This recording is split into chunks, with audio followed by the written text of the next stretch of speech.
Kasi chisung aya mita kere, trabalhar, então que a companhia mesmo chisung bem aya. Hobby driver, magusta é Georges não.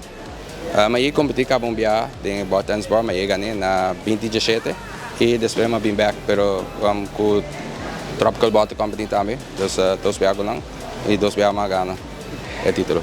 Na saquita, wow, eta a mitad eta ela sube nível hobby para bartender não, então eta hobby bom em cada outro.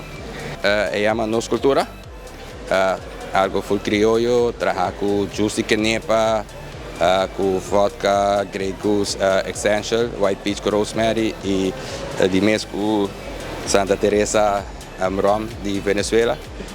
Mas trai mais criollo possível.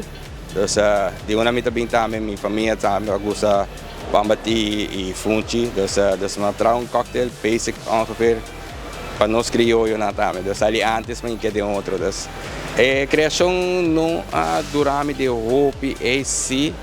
Então, me dá saque que me dá que é de base tempo caba ongeveer. Dat diz espera na mitad do mestre para mim por criar o cocktail que para ir na água então. E mas smoke também, pero não com o chip. Mas eu full outra coisa, mas bastante também aromatic louco né.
Ok, nos cultura de drinks na Renaissance Aruba está hobby esplêndido.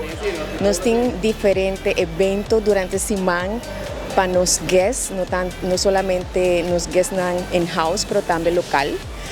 E nós temos cooperação de diferentes companhias local, mané Nautical, com nossa refineria Pepe Marco, que está aqui na mesma downtown. Nós está promovendo produto local. Também nós temos cooperação de vodka papiamento, com bodegas papiamento, que muito pronto também vai ter na refineria, hobby cerca de nossa localidade. E todo dia nós temos algo going on para os guests.